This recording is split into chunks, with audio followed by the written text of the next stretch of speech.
लइका भर्ती करा जरूर, सबला जाना हवे जरूर।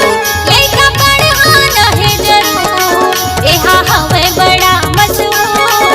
लइका पढ़ाना है जरूर। सेनगुड़ा सरकारी स्कूल, सेनगुड़ा सरकारी स्कूल, लइका भर्ती करा जरूर, सबला जाना हवे जरूर। लइका पढ़ाना है जरूर, एहा हवे बड़ा मशहूर। लइका पढ़ाना है जरूर।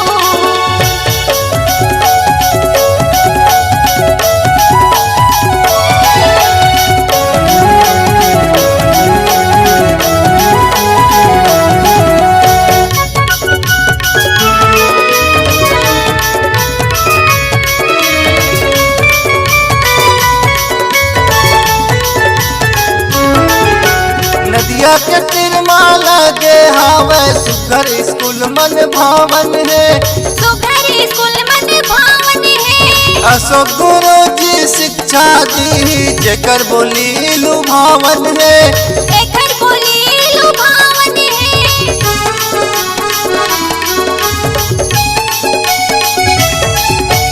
नदिया के तिरमाला के हावे सुघर स्कूल मन भावन है। सुघर स्कूल मन भावन है। अशोक गुरु जी शिक्षा दी, जेकर बोली लुभावन है। एकर बोली लुभावन है। पढ़ाई लिखाई नंबर 1 है, पढ़ाई लिखाई नंबर 1 है। नहीं है ज्यादा दूर, हमला जाना हवे जरूर। सबला जाना हवे जरूर, एहा हवे बड़ा मशहूर। लइका पढ़ाना है जरूर।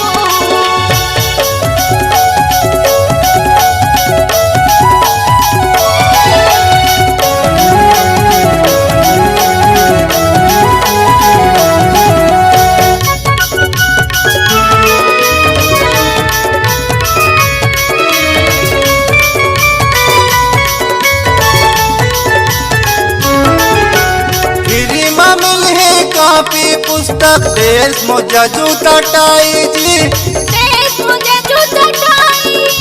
दोपहर में सुंदर भोजन, जमो लइका मन खाई जी।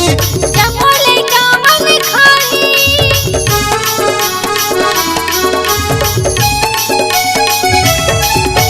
फ्री में मिली कॉपी पुस्तक, ड्रेस मोजा जूता टाई जी। ड्रेस मुझे जूता टाई।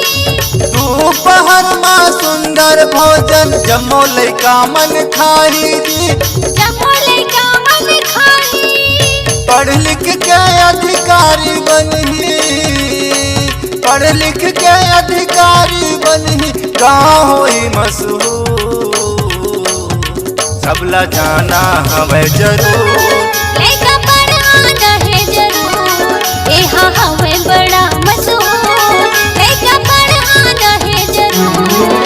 सेनगुड़ा सरकारी स्कूल, सेनगुड़ा सरकारी स्कूल, लइका भर्ती करा जरूर, सबला जाना हवे जरूर।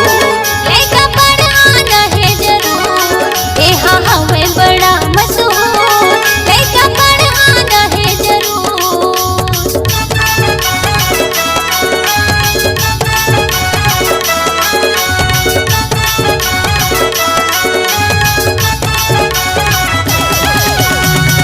नमस्कार दोस्तों, नए नए छत्तीसगढ़ी गाने सुनने और देखने के लिए हमारी वीणा म्यूजिक को सब्सक्राइब करें और बेल आइकॉन के बटन को क्लिक करें।